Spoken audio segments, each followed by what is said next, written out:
Hey guys, and welcome back to my channel.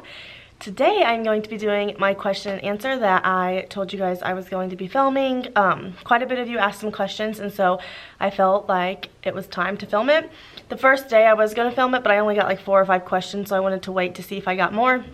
And I did end up getting more, so I am here in my classroom going to film it. It is a Saturday. It's Saturday, May 6th. And honestly, the reason I'm here is because I wanted to get out of the house and I wanted to film this for you. Normally I would film this at home, but I actually wanted to film my what's in my prize box as well, so that video will be coming shortly after this one. And yeah, so that's what I'm doing. And my butterflies are over there freaking out. They're all like jumping up and down because right when I walked in, they all started like spazzing out. So if you hear that fluttering noise, that's what it is. It's them like freaking out in there. But yeah, I have my phone here and I'm going to be asking the questions that you guys asked me. So I hope that you guys enjoyed this video. A lot of the questions you asked me, I'm like, well, you know what? I'm still trying to figure that out myself. So if it's a question like that, I will let you know, like, hey, I'm still trying to figure this out myself. So I don't have the best advice right now for some of the stuff that you guys asked, but I'm trying my best. So alright, so I am on my video and I'm going to start answering your questions. So if you see me looking at my phone, it's because I am just looking at the questions that you guys asked. I apologize if I'm like just looking down and not looking in the camera. The first question, oh, and also I wanted to clarify, I did tell you guys to ask anything even if it wasn't teaching related. So a few of you did ask some non-teaching related questions. So if you're wondering why it's kind of all over the place, that is why. So my first question is, when is your birthday? And my birthday is March 12th, 1994. I am 23 years old. I'm a March baby. My next question is, what are your top things to get ready before the school starts? And this is kind of one of the questions that I'm like, you know what, I'm still trying to figure out myself. But I will say, obviously the important things are just getting your curriculum ready, getting your plans ready for the first week, because the first week is very stressful. And that's one thing that I definitely did, because my team teachers told me, like, you need to get your plans ready, and we went, sat down and did it together. One thing I will say not to do, what I did this year, is I like put up everything. Like, I wanted my classroom picture perfect the first day they walked in. And actually, I personally wish I wouldn't have done that now, because I've seen so many teachers say, don't put up everything because you want them to be there when you put some stuff up. So they kind of have a sense of, oh, I was there with you when you put that up. I belong to this classroom. I helped put something up with you. Stuff like that. So like for me, I put up all my shapes. I put up all my colors. I put up all my numbers, all my my alphabet up here, which you can't see. But something I wish I would have done is, like, at the beginning of the year for kindergarten, we introduced 2 letters a day. So something I wish I would have done, I'll show you really quick, is up here, like the A, B, C. So the first day we introduced A and B. Something I wish I would have done is not have any of these letters up and just put them up as we introduced them. So I could have said, all right, A, it makes the A sound. Apple is an A, and just things like that. So that is something that I recommend not doing, is basically just putting up every single thing to make your classroom picture perfect, because you want your kids to be a part of what you're putting up in your classroom, if that makes sense. So that's something I wouldn't do.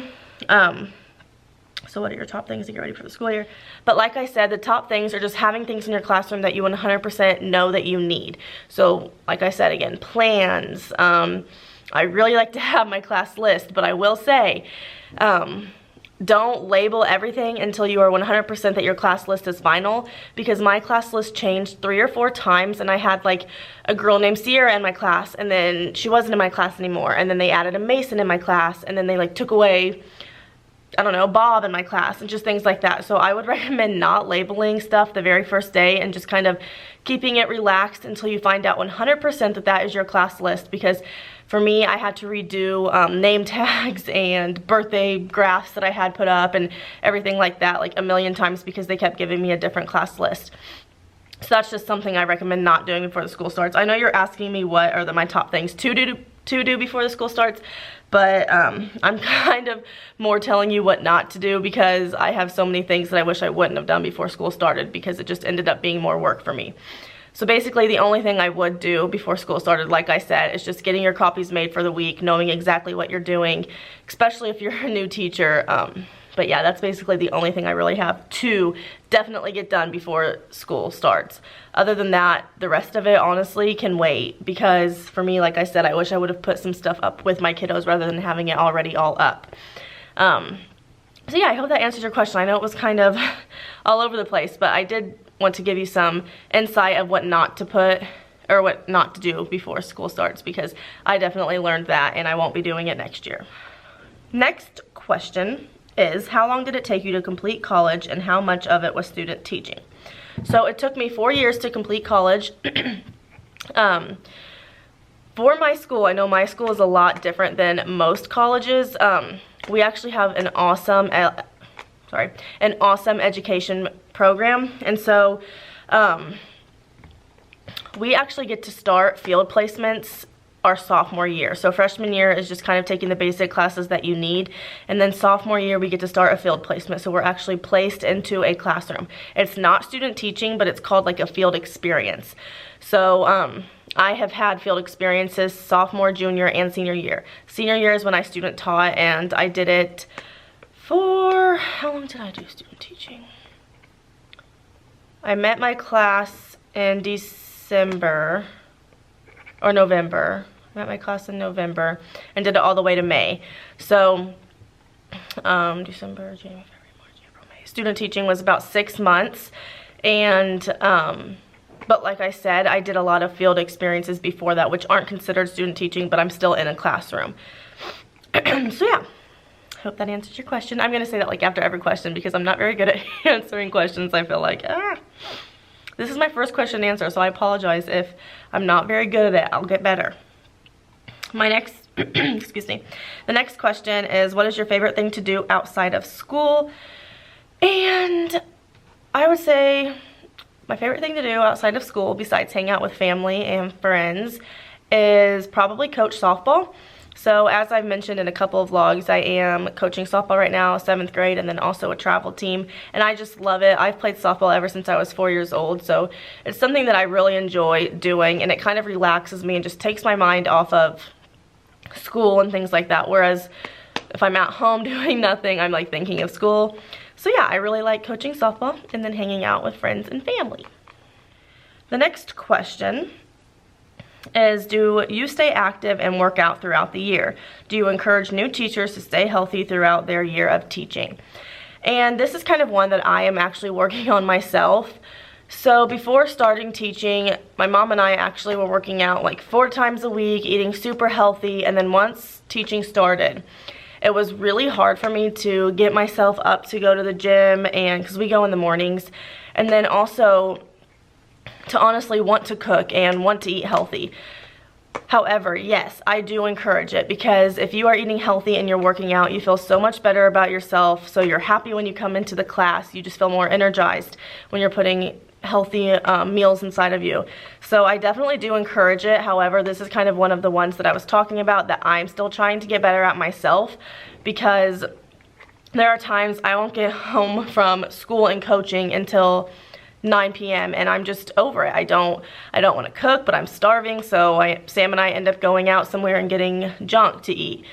And like working out, it's just when I don't go to bed until, I don't know, different hours of the night, it's so difficult for me to wake up and want to work out, and it's just hard. And I know people are going to say like, well, you can what's it called, prep your meals and things like that, which yes, you can, but also like, when is the time to do that? And I know it's totally not an excuse to say you don't have time to work out and eat healthy, because it's just not an excuse. However, it is, I will say this is actually one of the challenges that I had, so I'm sorry I can't give you much advice on it, but I will say I'm trying to get better at it, and my mom and I have made a pact. Actually, starting this Monday, we are going to start working out 3 times a week again, eating healthy, and I feel like it's going to just make me a happier and better teacher, because I'm going to be more energized. I'm going to be waking up earlier, so that means I'm going to be making myself more presentable to school, because yeah, knows it's May, and holy smokes, they are so right when they say when it hits May, you just don't care about your appearance. But yeah, anyways, I do encourage it.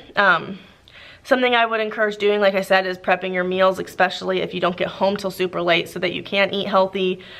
Making a schedule is something that I really enjoy doing. So what my mom and I will do is every Sunday we'll make a schedule. Okay, when are we going to work out? Are we going to work out Monday, Wednesday, Friday? What times? And things like that. So that kind of just helps, is making a schedule, you're more likely to stick to it. And then also, if you don't get home till super late, just kind of prepping your meals and making a schedule for that as well. Saying Monday I'm having this, Tuesday I'm having this, Wednesday this, and just things like that.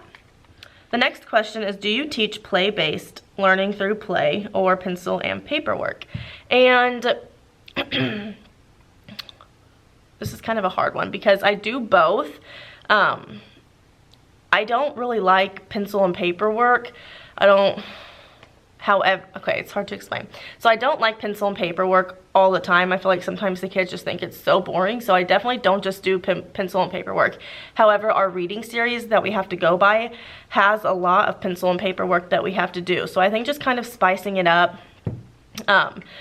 Like for instance, putting a worksheet on each child's desk, then playing music. They get to run around and dance. Then right when you stop the music, they have to go to a worksheet and answer a problem. Doing something like that would be super fun. With pencil and paperwork, so like I said, just kind of spicing it up. And then play-based learning, so learning through play, I've also done that. I've done both. I wouldn't say I do one or the other, because I do like to kind of change up things, spice it up, because I personally feel that if you're just doing pencil and paperwork, the kids get so bored with it. So something I really like to do is learning through activities or projects. I think that is always a good one. So yeah, I do both. Next question is, are you married? How did you guys meet? How does he support you in the classroom? So I am not married. I am actually engaged. If you watched my vlog, I think it was my last vlog, it kind of explained how he did it. I ended up not being able to figure out how to put it in the video, but I do have a video of it. I just don't know how to put it up. I might put it on my Instagram, and then you guys can go follow me on Instagram and see it if you want to see it. But I'm engaged. How did we meet? We met in high school, my junior year, his sophomore year. And we've been together for 6 years. Hold on. 5 years. It'll be 6 years in June. And how does he support you in the classroom? He definitely does support me in the classroom. He listens to all my crazy stories. He doesn't complain when that's all I talk about. And something he's actually come into my classroom and helped me, which is super nice. He came in for, I think, our Christmas party or like Halloween party or something like that. And he's just come in before and helped. And then he also comes in sometimes. He has come in on weekends before and helped me make copies and things like that. So he definitely supports me. He helps a lot. And on his time off, he'll help or come in however he can. So that's how he helps me in the classroom. Next question is, what is your dream grade to teach? And this is one where I sort of have to think about. I feel like I know it's 3rd, 4th, or 5th, so that would be my dream grade to teach, one of those 3. I would say leaning towards more through 3rd or 4th, but 3rd, 4th, or 5th is definitely like where my heart is set, where I want to be, and I will be there next year. Just watch. Wait for it. And then the next question is, what is your favorite and not so favorite thing about teaching kindergarten? Which I thought this was a really good question, because I could go on, and I'm probably going to ramble on this one, and I apologize for it. But I'll start with my favorite thing about teaching kindergarten. So one of my favorite things about teaching kindergarten is they are at the age where they are just they have just such a huge imagination, and they could just go on for days, and I don't know, I just love their imagination. I love how eager they are, how excited they are to learn. That's definitely one of my favorite things. Whereas if you do get in the older grade level, some of them are just over it. They're over school. They don't want to learn anymore. They don't like it. So that is something I really like about kindergarten. Another thing I like about kindergarten is they are excited about anything. Like my prize box, they love it. Whereas 5th grade, they honestly probably wouldn't even like a prize box. So I just really like how excited they are, how eager they are. That's definitely a plus for kindergarten. And they get excited about the littlest things. So that's definitely something I absolutely love about kindergarten.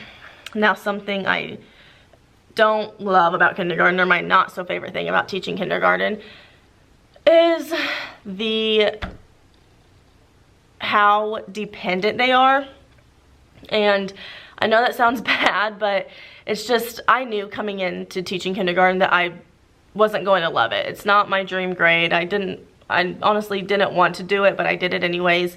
And part of it is because they're so young and they're so little still, and some of them haven't gone to pre-K, and so they don't know everything. They're very dependent on you. You have to do a lot. And it drives me insane when people say, oh, you teach kindergarten, that's the easiest grade to teach. No, it is not. I truly and firmly believe after doing kindergarten, it is one of the hardest grades to teach. And it just drives me insane when people say it's one of the easiest, because you are always on your feet. You're tying shoes, you're fixing behavior problems, you're just doing stuff left and right. You never have a break. Whereas like 5th grade, I know you can be like, all right, get books out, we're gonna have deer time, and then you can just kind of sit and relax, and not relax, but like sit and like recuperate if something bad happens. So whereas kindergarten, you can't really do that. So that's definitely something that I've struggled with this year, is just how dependent they are on you.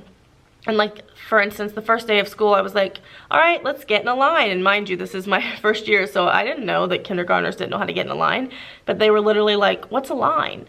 And so I was like, what in the world? You don't know what a line is? So that's just something about like how they just don't know. They're not aware yet of stuff. So that's something that I'm not so fond of kindergarten.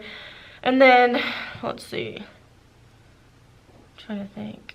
Another thing that I'm not so fond of in kindergarten, which I know this happens in so many grade levels, but is the tattling. Like, and it's bad. I didn't realize how bad it was. I student taught in 3rd grade, and yeah, they tattled, but not as bad as kindergarten. I will literally have some of my kids raise their hand and tell me, oh, Gabe smiled at me. And I'm like, okay.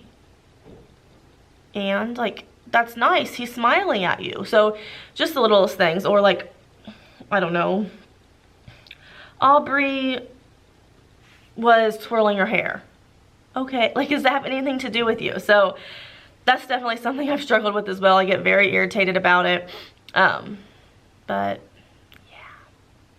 So there are some pluses, and there's some positives and negatives with kindergarten, as there is with any grade level, honestly. But you just kind of have to pick and choose what you're willing to sacrifice for the grade level you want to teach, I guess. My next question is, what made you want to be a teacher? And for this one, it's actually probably going to be a lot different than other people's. I hear a lot of people say, I wanted to be a teacher because I had the best elementary teachers ever, and I wanted to be just like them. For me, it's actually the complete opposite. I didn't have great elementary teachers, besides 2 probably, but I didn't have the greatest elementary teachers. And like, I can't even tell you, besides my kindergarten and 2nd grade teacher, I can't tell you any of my other teachers. Like in elementary school, I don't know, which is crazy because I know so many people can tell you like their K through 8th teachers, but I can't. I don't remember. And part of that has to do is because they didn't leave a huge impact on me, if that makes sense. So that's definitely one reason I wanted to become a teacher, because I want to leave that impact on kids. I want them to remember me the rest of their lives, because I didn't get that when I was in elementary school. And I just don't, I think that every kid deserves to have that one teacher that they can remember and look back and say, she changed my life, or he changed my life. So that is definitely one reason I wanted to become a teacher. And then the second reason I wanted to become a teacher is pretty obvious, but I love kids. I think it's pretty awesome that I get to spend Monday through Friday with kids rather than adults, because I would much rather be with kids than adults, let's be honest. But yeah, those are the 2 reasons why. Next question. Says this has like 4. 1, 2, 3, 4. This has 5 questions in one, and then I'm finished. So it is, how do you balance home life and work? And this is another one that I'm trying to get better at, because it's hard. It really is. But something I really recommend to balance home life and work is not to bring your work home. The first couple of months of teaching, I would bring my work home, and that's all I would do when I got home. And I never paid attention to Sam. I never paid attention to anyone in my family, because I was so concerned about doing work. And that was a weird noise. And so something that like I said, I recommend to balance it is to not bring your work home. Keep your work at work and keep your home life at home, because if you intertwine them, that's when you start not balancing them well. So early on, I realized I need to quit bringing my work home, and I stopped. And that was much easier for me to balance my home life and balance work. So that is definitely what I did. Yeah, so just like I said, just don't bring your work home. It's much easier to balance home life and work if you do that. When you're home, worry about your family, worry about talking to them, figuring out how their day was, and then when you're at work, worry about work. Do your grading, do everything you need to do at work. That's how I balance it, and I'm getting better at it, but I will say at the beginning it was hard. Next question is, how do you stay organized? So, this is also another one that I am trying to improve on because it is just, it's hard. Like I said, it is hard. As a first-year teacher, trying to figure out all of the things, it's so hard. But I know next year is going to be so much better because now that I have 1 year under my belt, I know what I need to do to get better. And I just feel like it's going to be easier for me to do that next year. But one thing that I do to stay organized is just have like little trays Monday through Friday, put all of your copies in there. I've also done the 1 through 31 file cabinet. I don't know if you've heard of that before, but basically you make all of your copies for the month and then put it in the day that you're going to do it. So if I'm going to do it on May 5th, I'll put it in the 5 file folder. So that is also something that I have done. Hold on, my sister's calling. Hello? Hi. Hi. I'm filming a video. Say hi. Hi. Staying organized, like I said, the 1 through 31, I do that. However, I'm struggling with it right now. I don't make all my copies for the month, and like I said, it's just something I'm trying to get better at. But I do recommend having a method, like a Monday through Friday method or a monthly method to keep your copies all organized. Have a spot for everything, like tissues. Have a spot for them. Like, they go there every single time you get a new box of tissues out. That's where they go. They have their home.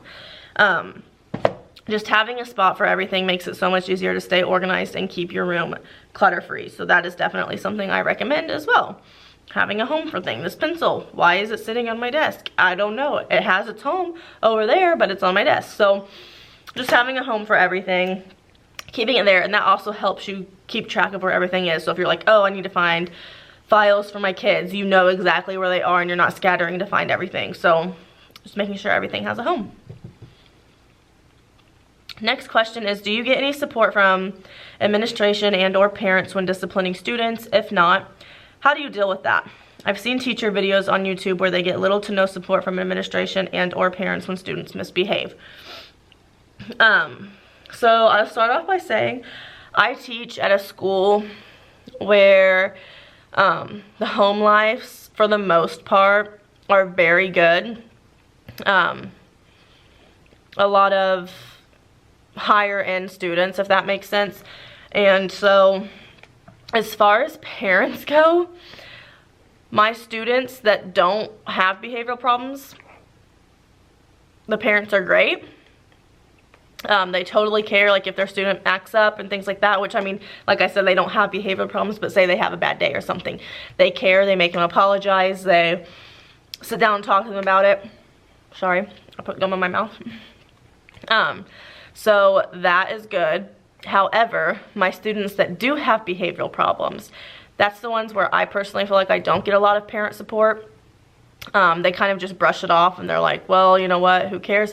I mean, I've emailed one of my students' parents before and the parents don't even reply about like what had happened, and it just seems like they don't really care. So that's something that I sort of struggled with, because the kids that don't have behavioral problems, that's the parents who care. And then the parents, or the kids who do have behavioral problems, those are the parents who don't care and they don't do anything. So the kids continue to misbehave and things like that. And how do I handle it? Well, I hate to do this, but honestly, I've been taking away some recess. And I feel like it's so bad to do that in kindergarten because they totally need recess, but it's honestly helped. So I've been taking away recess, because, I mean, if the parents aren't going to do anything at home, I'm just going to have more consequences at school, if that makes sense. So that is something that I have actually struggled with as well. And about administration, like, do I get help from administration? I'm trying to word this the correct way. Yes, I do get help for the most part. However, I will say it feels like I'm a burden when I have to send a student to the office, or like they're having such behavioral problems that they need to get out of the class. I personally feel like I am being a burden about it. So that is something that I have struggled with as well. So if the student gets on white, which means they're supposed to be in the basket, I sometimes don't even send them because I don't want to be like, I don't want to feel like a burden to them, to the office, that is. And so I've just been keeping them in class, and that's when I'll take the recess away and things like that. So there are a lot of times where, as a teacher, you're just gonna have to figure it out yourself and figure out what works best for your students and for your class, because sometimes you don't get the help you need. And that's not a slam on my administration at all. Like, they're great, and I mean, they do help me. I just personally feel like sometimes it feels to me when they do go down there, I feel like a burden. So my camera is on low battery, so I'm trying to hurry. And then the next question is, any advice for someone who wants to be a preschool or kindergarten teacher? My biggest advice for you is to go into a pre-K or kindergarten classroom and see what it's like. Volunteer your time, work with them, and see if it's honestly something that you love. Because, I mean, sometimes people say that they want this certain grade level and then they get in it and they end up not liking it, or that you hate a certain grade level and you get in it and you end up loving it. So my biggest recommendation to you is just go into a kindergarten, a pre-K class, volunteer, see what it's like, see what the teachers really have to deal with, and that kind of gives you a perspective on if you really want to do that for the rest of your life. So that's my biggest advice for you. And that is the end of this question and answer video. Thank you so much for watching. I am going to do another one soon, so if you have any more questions, just leave them in this video, and then that's what I will do to film my next question and answer video. And I'm about to film my what's my prize box now, so I will see you guys in my next video. Bye!